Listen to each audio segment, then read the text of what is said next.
Hey, welcome to this week's episode of Nomad Outdoors. Today, we're going to be doing a little show and tell.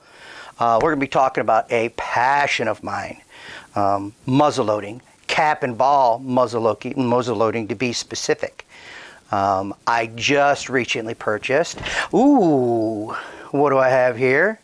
I've got an 1851 Colt Navy made by Pietta. It's a replica. I have done a lot of research over the last few years, and I've really come to appreciate and love muzzleloading black powder rifles and pistols. There's a lot of great videos that are out there. There's a lot of good things that you could check out. I'm just going to give a shout out to one of the places that I've been to. It's called Guns of the West. The guy does a great job of really breaking it down. Today, all we're going to do is we're going to look at some of the accoutrements, take a good close look at the gun, and then we're going to go out and shoot it, because that's about the fun of it. And in the process of all that, we're going to talk about why I find this so fascinating. So, grab yourself some popcorn, grab yourself a little pop, little Vernors, and pull up a chair and check things out with me.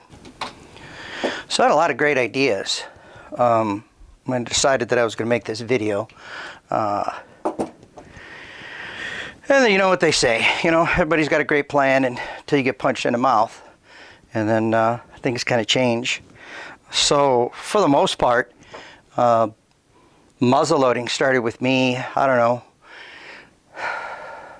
in my hunting career, I'd have to say probably 20 years ago. At first, I never even knew there was such thing as a muzzleloader. Sure, I watched things on TV and watched all the Old West shows, and really didn't pay attention too much to what kind of guns they were using. I originally had a, I can't even remember what it was. The first one that I bought was a 54 caliber Hawken, and I used that for years. Then I went out and got a Traditions Hawken, and I really didn't know the difference between, I thought a muzzleloader is a muzzleloader, but there is a difference between a Kentucky long rifle or a musket and a Hawken. Your Hawken is a little bit shorter, still maintains its accuracy, comes in 50-54 caliber, but your long rifles, those are the ones that you see in the old reenactment movies where they're making them, 300-yard shot with a patch and ball. So one of the dilemmas that I ran into was out there muzzleloader hunting. If you're not like the guys that are during the Civil War, you're not that guy that's trying to reload that rifle within a couple of seconds, which I can load it, but I'm not that good at it. And I thought to myself, I go, so if I'm out here with this muzzleloader and I'm like, okay, I shoot this deer, it drops. Maybe it's not such a good shot, but I need to finish it off. But the deer starts to get up and move away. Where's going to be that follow-up shot? And I'm like, you can't legally shoot it with your sidearm or a pistol or a cartridge rifle because it's muzzleloader season. You're supposed to be using a muzzleloader. So I come up with the idea. I'm going to get me one of these.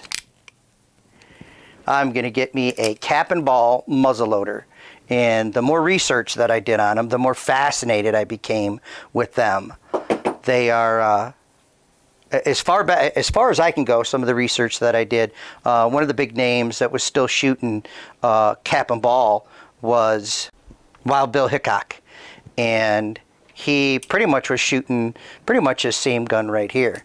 The 1851 Colt Navy. You go to Guns of the West, he'll give you a little bit more information about it. But anyways, I'm going to show you some of the accoutrements that we have with this gun. Some of the things that I had to purchase, some of the issues that I went through. So we're going to go over some of the accoutrements that I had to purchase to get this. I bought it through muzzleloader.com.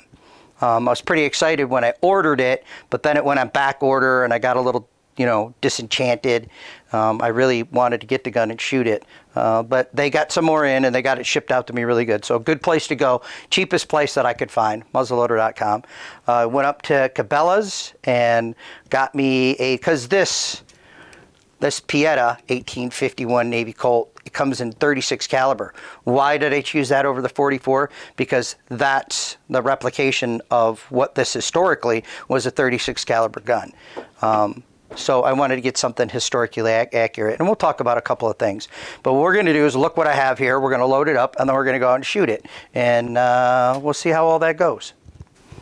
So here we are taking a closer look at this fine piece of work. This is the actual gun itself. It is what they call a single action, which means I have to pull the hammer back and then pull the trigger for it to fire. You can't pull the trigger and make it fire. It has to be pulled back. So looking at that, going back in time to the Old West, you know, when these guys were just shooting things out there, it was a matter of being able to pull the hammer back and pull the trigger, but you only had 6 shots. So if you were lucky and you were carrying 2 guns, you had 12 shots. Then you had to reload. So you think about them old time movies, depending on what they're trying to, you know, depict. You know, later on in time, in the later 1800s, they came out with the cartridge revolvers. And a lot of guys went to that because it was easier to reload. But back in the early days, this is what you had, and this is what you had to deal with. So some of the things you're going to need if you're going to, you know, go out and shoot one of these, first thing that you're going to need, which I don't have the case with me, but is going to be black powder. And I knew there was a difference in black powders. I didn't pay too much attention to it because I was only shooting a rifle. So there is the FFG, 2 F's and a G, that is for rifles and shotguns, and the FFFG, 3 F's and a G, that's going to be your pistol powder. And that is what I have stashed away in here. You could shoot traditional black powder, or you can shoot Pyrodex. I'm shooting Pyrodex because it's the easiest to get a hold of. I cannot find any true black powder right now. If I order it online, I could get it online, but then it's going to cost me a hazardous shipping fee, which makes it really, really extremely expensive. So you gotta have some black powder. Next thing that you gotta have is you gotta have some percussion caps. Now, I'm gonna try them with the number 11 CCI. I'm going to try it with these and see if these work good. I know the guy from Guns of the West, he said that preferably you'd like some number 10s, but I'm going to go with some number 11s. I also picked up these years ago and I like them, and this was made by RWS. And this is a percussion cap that I originally started with. And like I said, I didn't really know nothing when I started. You want to pick yourself up some lead balls. So I got me a nice little set from Hornady. Again, I can't say enough about Guns of the West. They talked about, you know, getting just slightly oversized balls. So this one, if you look at the label on it, it says that it's 36 caliber, but it's actually 37, it's actually .375. And that helps. It's just a little bit bigger. It's going to shave some of the lead off when you load it into the revolver, which can save you all sorts of drama. Now, traditionally, back in the day, when they loaded these into the tube, and they would actually pack wax in the end of the at the end of the revolver receiver, so that it stopped it from what they call chain firing. I'm not going to get into that. We're just going to go ahead and load this thing up and see how it goes. You're going to want to get yourself a powder measurer. I am going to be probably shooting 20 grains is what I'm going to shoot today for the first time. Recommended 20 to 30 grains, but this measures it out right here. There are plenty of videos. This is what I use. This is a rifle powder measurer. I am going to go a little bit non-traditional, and I'm going to use lubed wool wads. As I mentioned earlier, they would pack the end of the loading tubes. They should pack it with wax so that when the gun went off, sparks wouldn't go into the next chamber and fire the next chamber. So rather than packing that wax into the end, I'm going to use lubed wool wads. So I'll pour the black powder in, then the wad, then I'll put the bullet in. That'll help to stop any chain firing or prevent that. And traditionally they did not do it. It was powder and then the ball, and then that was it. They packed some wax in there and you were good to go. So if you want to, this is, like I said, not traditional, but it'll be fun for loading this thing up. So there's those, and you're gonna need, for cleaning, you're gonna need this little doohickey here called a nipple wrench. Okay, simmer down there, Gray Bear.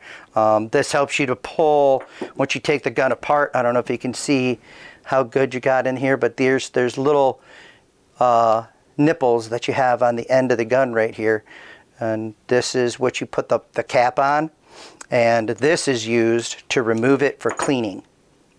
We won't be doing that till we get home. And there are other videos that you can look at to deal with that. Check out Guns of the West, you'll see.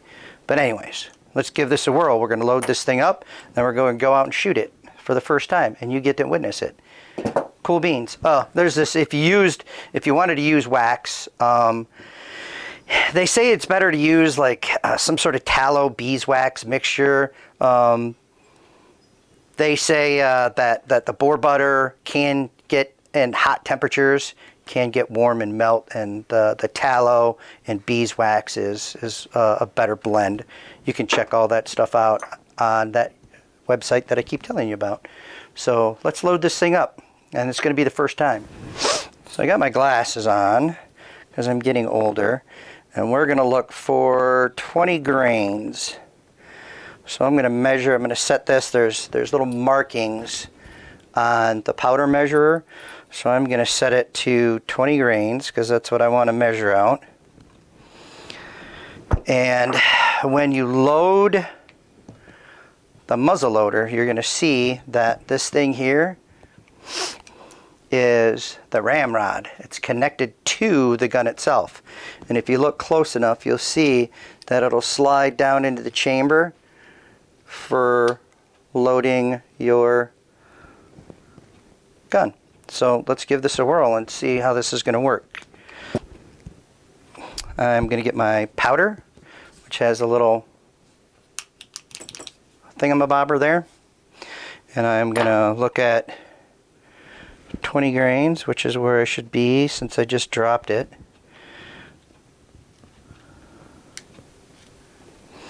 Alright, so that is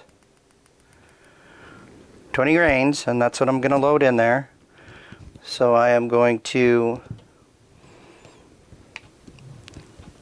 pour that 20 grains. I'm going to load it into that chamber.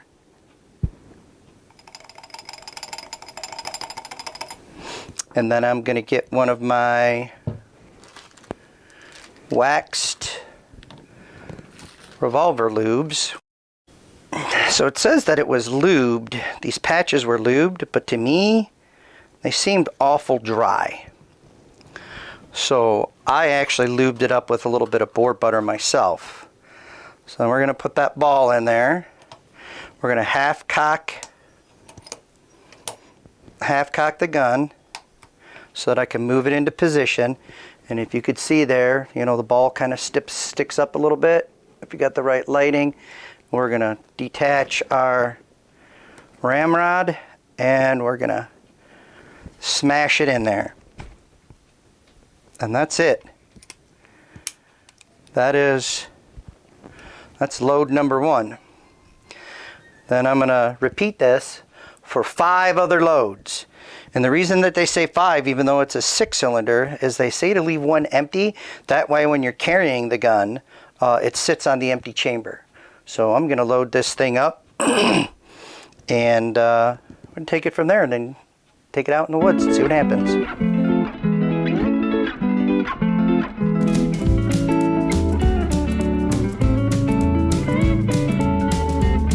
You can see they mentioned it from Guns of the West, that there's a little ring of lead that comes off on these little bit oversized bullets.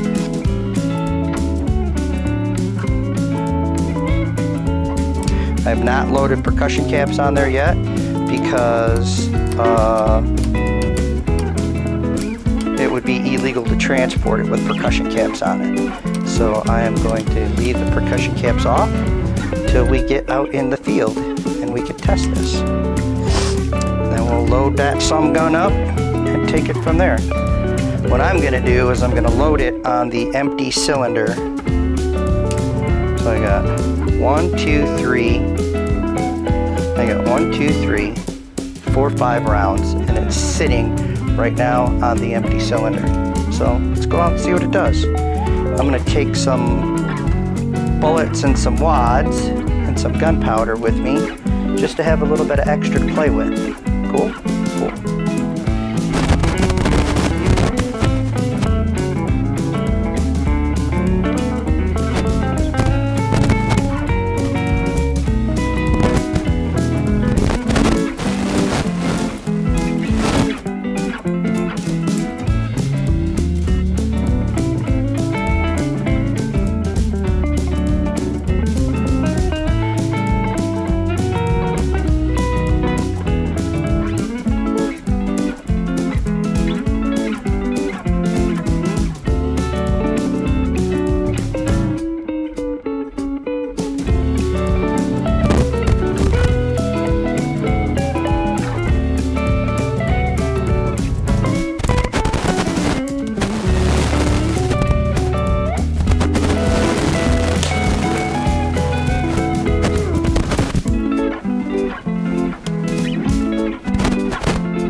So we loaded up our little percussion cap doohickey hickey. So this makes things a little bit easier. So now I'm going to rotate it through. Oh. Huh. Looks like I'm going to have to do some modifying like the guy says. I'm going to have to buy another one because this doesn't load it on there. So we're going to have to do like we just did the last time. Put it on there. 1, 2,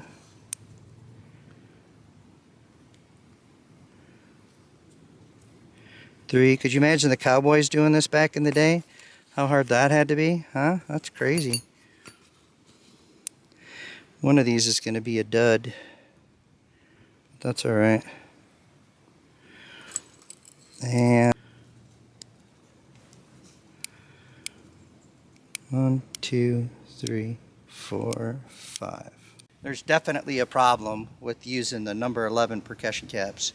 I'm going to have to switch to the number 10s because they're not staying on the nipples. So I definitely need to get the number 10s. So anyways, so we're going to see a little bit of smoke. Shoot this puppy.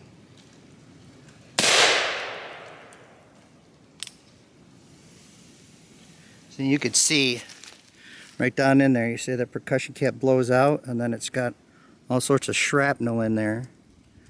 And that's not necessarily a good thing.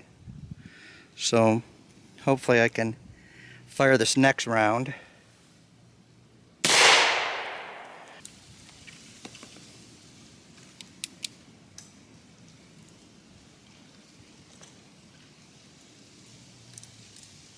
Yep, definitely going to have to get the number 10s.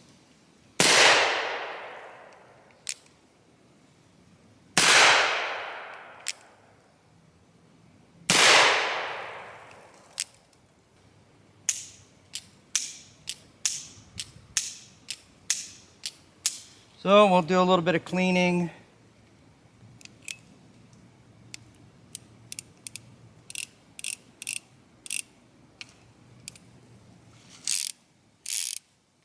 Huh. All right. Well, Learned a valuable lesson. So, that all being said, hey, thanks for watching Nomad Outdoors and talking about muzzleloaders. Like I said, traditional muzzleloaders, powder, patch, ball, percussion cap on it. Want to go old school, then you have to go to a flintlock or a matchlock. And in the ultimate survival game, yeah, you gotta not rely on that percussion cap. So flintlock and matchlock, ultimate survival. You just gotta be able to make yourself some gunpowder and find yourself some lead, and get a you get a ball press maker and make your own lead balls, make your own patches, make your own gunpowder. Use a matchlock or a flintlock. All you need is a stone, flint. You're good to go. More on this later. Thanks for watching.